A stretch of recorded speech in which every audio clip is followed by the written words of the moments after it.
eating rice and tuna. No. Why? You have this one. Why do we have rice and tuna? Later. Bacon and egg. I want rice and tuna. Breakfast. Wala lang kaming talong. Naubos na kasi. So, ayan ang aming breakfast. Good morning. Then, kape ko.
So, ayan, si Eric po ay nililinis yung mga poop ng birds dito sa hagdan. Nalinis niya na to, tapos ayun na, sa may likod ng TV. So, okay lang naman ang ng birds. Hindi naman siya ganun mabantot. Hindi naman siya mabantot talaga. Yun nga lang, pag lumipad, kung saan nagpo-poop.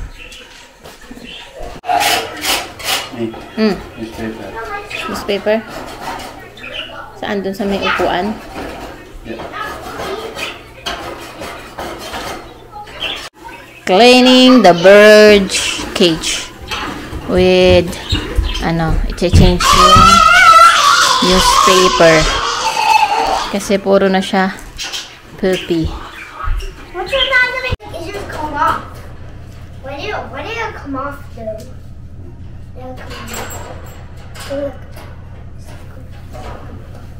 I'm gonna go here in a secret. I'll show you a secret. Ready? What?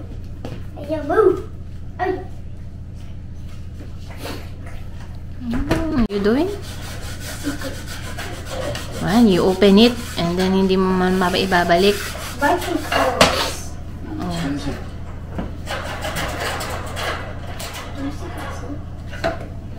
Ayan na ang ating malinis na cage ng birds. Ayan na.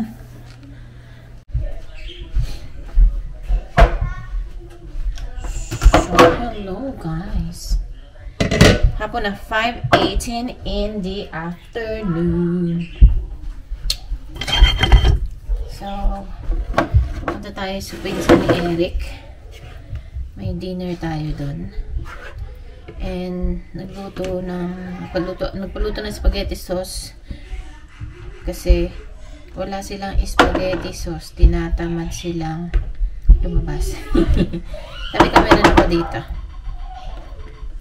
Para naman may ambag tayo sa dinner. Charot. So, lagay ko dito. Ibuhos ko na lang muna.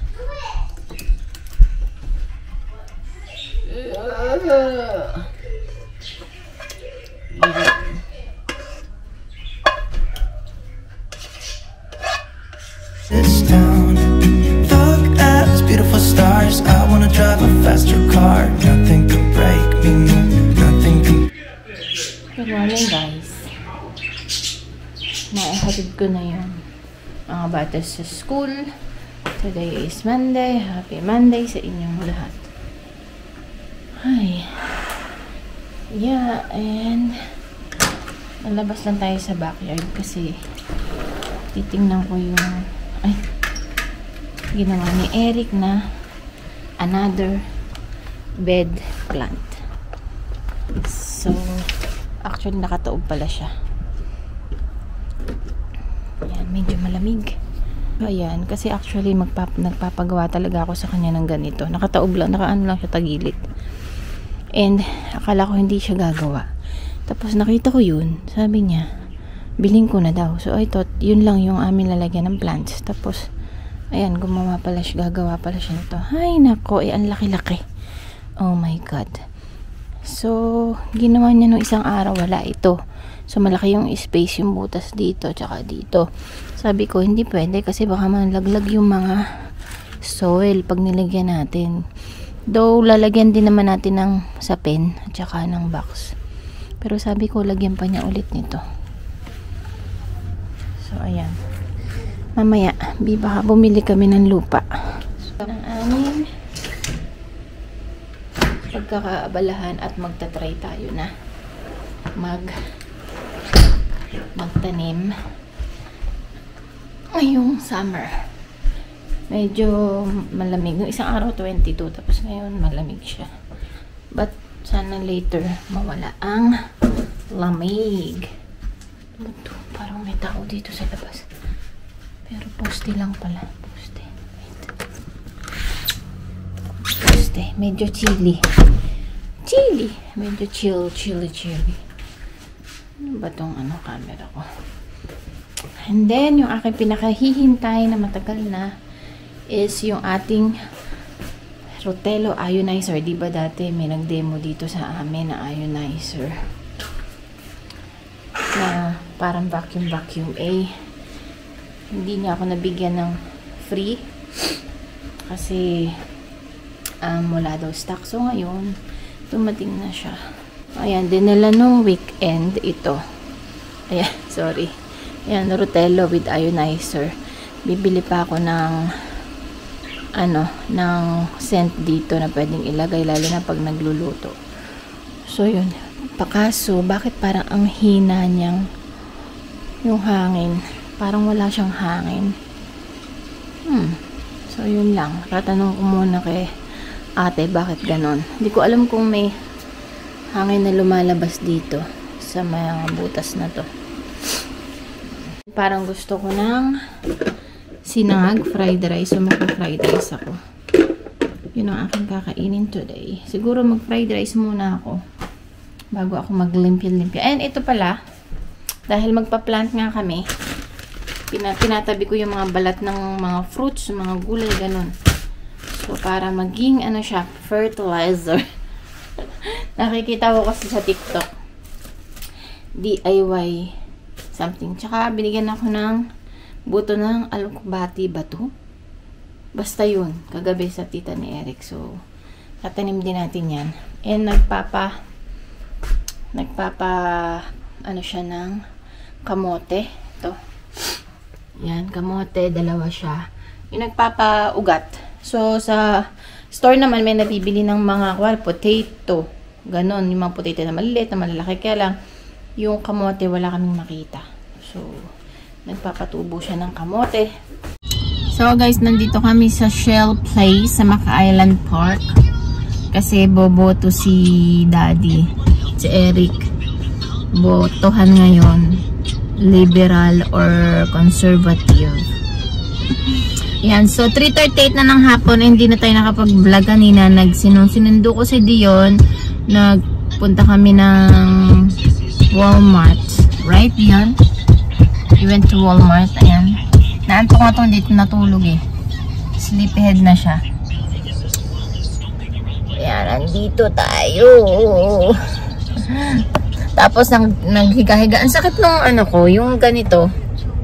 So, biglang sumakit kaninang umaga pa to eh. Ewan ko kung ano ang ibig sabihin nito, kung bakit.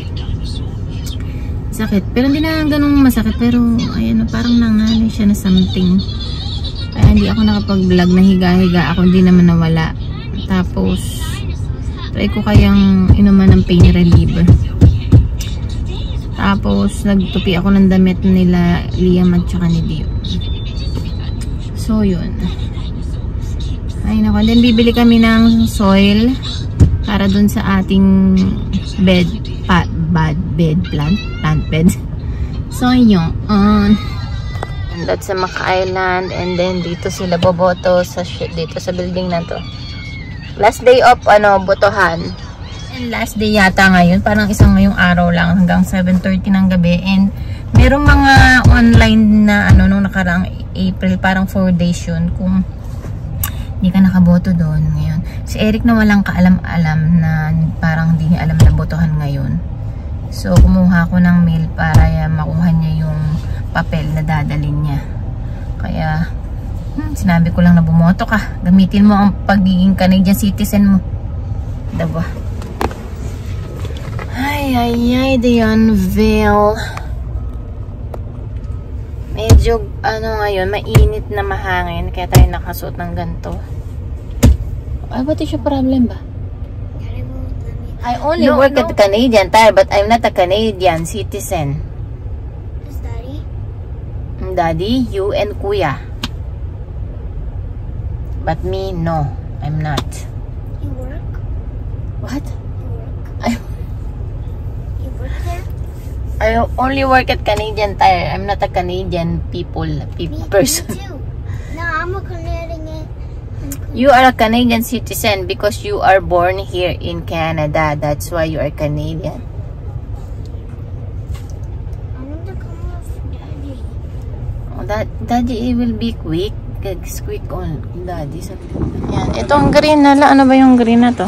Topsoil. Anong topsoil? Pang ibabaw? Ha? Ano sabi? Mix ano yan? With frame? Ano yung ibig sabihin yan? Oo nga, hindi ko nga alam yan. Lupa ba yan? Ideal for topping up garden and vegetable bed. Planting trees in front. Low. Pero soil yan? Oh, so drainage. Baka hahaluan mo. Ay, ikaw. Hindi ko alam kung ano. Dito na lang. Oh, ay! Ay! Dionville. Ay, ito bang isa? Dion Stinky. Weed free. Pares lang din. Shrub stopping. Improve soil structure. Lang. Tapos kukuha ko ng compost. It's so long. 20 ba? $3.99. It's so long. What is it on it? But flowers yan. Flowers lang. Oh, yan mo na. Pare-parehas din naman yan. You know, it's dirty. How do you push it? Kumuha ka ng 5 na. 2 lang. Di ba ipag-mix mo yan? Oh, push mo, push. I'm gonna run. Oh. You're not even pushing. No one's even pushing. He's not even pushed his parts. Daddy will push it, the parts. Pwede mo i-punch ko tapos.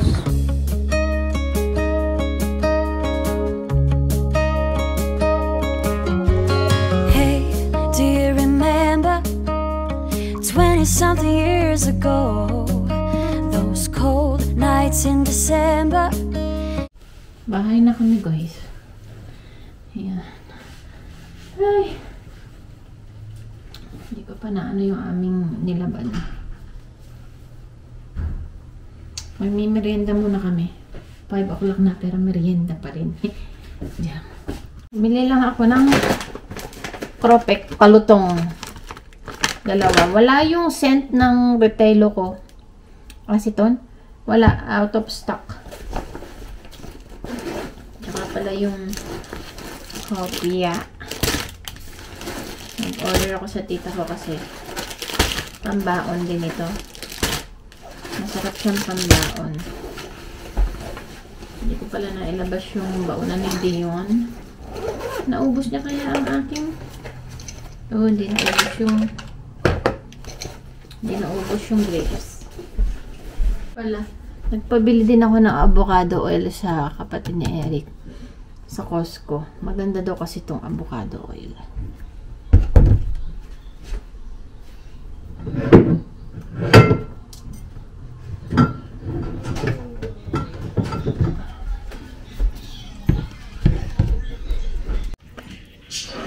So, nagutom tayong bigla. Kumain na tayo ng hapunan. Ako na lang. Hindi na tayo mag-merienda. Hapunan. Pero ako lang muna. Kasi gugutom na ako. So, may tapos yung chicharon natin. Diba? Inuulam to sa Pilipinas. So, iulamin ko din. Today. Na-miss ko to. Diba? Nalagyan ko ng sibuyas at saka bawang. Ayan muna. Si Eric nasa labas nagagawa ng planter.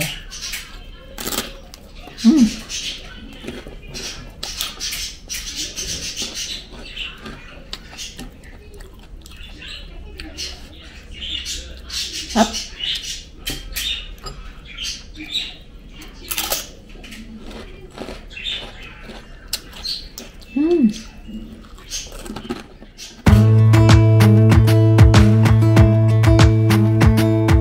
Jump into the car on a Friday night. I wanna drive with you. Looking for a bar in the nearest town. I've never seen a sky so blue. We don't ever play it and the night is young. It doesn't matter what we do. There ain't nobody like you. Look so beautiful, and I'm so lucky to be yours.